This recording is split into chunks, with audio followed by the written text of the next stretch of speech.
Have you ever wondered how something truly broken gets put back together?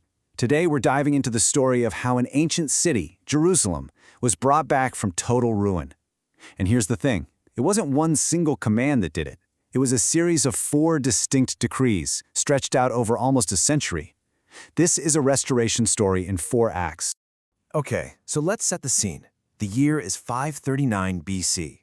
The mighty Babylonian Empire, the superpower of its day, just crumbles.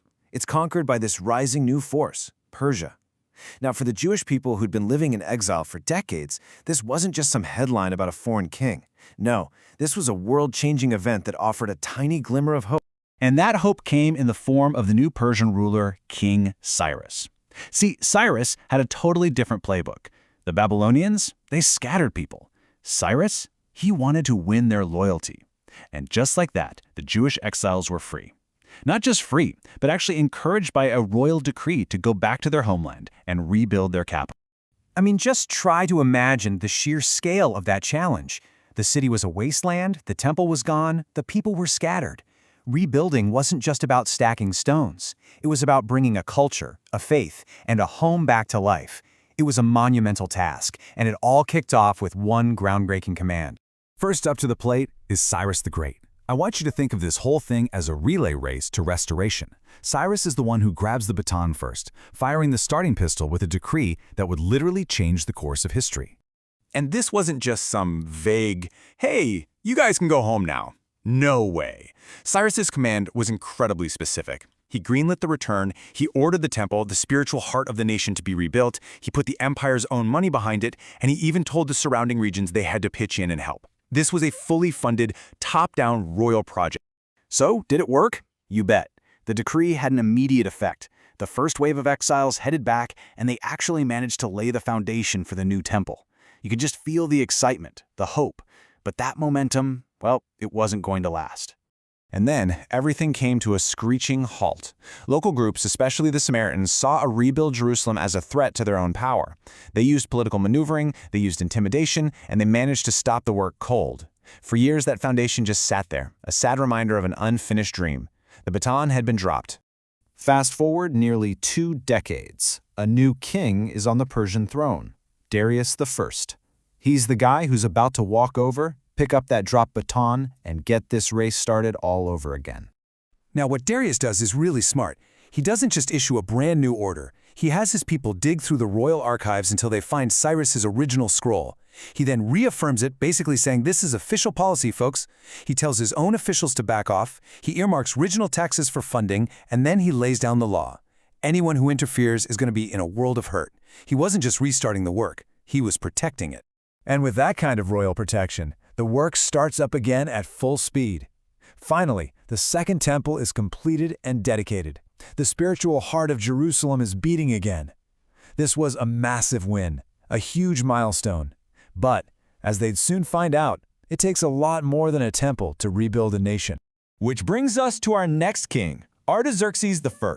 Now, he's going to issue the next 2 decrees, but his first one is a real game changer. It isn't about buildings at all. It's about rebuilding the very fabric of society. He's not focused on the city. He's focused on the people. Artaxerxes gives this incredible commission to a priest and scribe named Ezra. He basically tells him, go and restore the rule of law. Because think about it, a city can have a beautiful temple, but without laws and leadership, it's just chaos. It's just a collection of houses. So this decree gave Ezra the power to set up a real government based on Jewish law. It also opened the door for more exiles to return, pump more money and resources into the temple, and get this, even gave tax breaks to the priests to make sure the whole system could support itself. This was nation building on a whole new level. So, thanks to Ezra's mission, Jerusalem finally had more than just a temple. It had a legal system, it had a functioning leadership, it had a renewed sense of who they were. The nation's soul was being pieced back together. But there was still one final, critical piece missing. Because look, a city with a temple and laws is great, but a city without walls is just a sitting duck. The final leg of this relay race falls to a man named Nehemiah. He's a high-ranking Jewish official in the Persian court, and he gets the 4th and final decree from that very same king, Artaxerxes. And Artaxerxes gives him everything he needs. This isn't just a permission slip, this is a royal care package. He gives Nehemiah the official authority to rebuild the walls, he gives him letters for safe passage through hostile territories, and he even grants him access to timber from the king's own private forests. This was a high-priority, royally backed security project. And what Nehemiah and the people do with this mandate is just mind-blowing. Even with tons of opposition, he rallies everyone, and they rebuild the entire defensive wall around Jerusalem in just 52 days. 52 days. It's one of the most incredible feats of leadership you'll ever read about. And with those walls up, Jerusalem was finally whole again. For the first time in generations, it wasn't a vulnerable little settlement. It was a fortified city, capable of defending its temple, its laws, and its people. The restoration was finally, truly complete.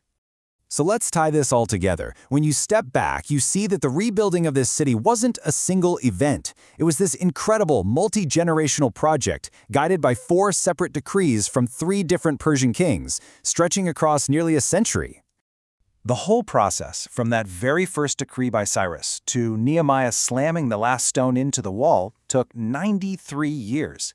It just goes to show you this was a patient, step-by-step strategy where each phase set the stage for the next one. You can really see the logic here, can't you? This progression from structure to law to security, it was deliberate. A temple needs a society to fill it, and a society needs protection to survive. Each decree tackled the most urgent problem of its time, building the nation back piece by piece. It really was a relay race. Cyrus started it all, Darius made sure the spiritual heart was beating, Ezra, with Artaxerxes' help, restored the soul of the nation, its laws, and then Nehemiah, he was the anchor leg. He crossed the finish line by building those walls and making the city safe for the future. And that kind of leaves us with a big question, doesn't it? This whole story shows that rebuilding a nation is so complex. It needed the spiritual heart, the legal framework, and the physical security. So what do you think is the most essential part? The stone of a temple, the words of a law, or the strength of a wall? Maybe the real answer is you just can't have one without the others.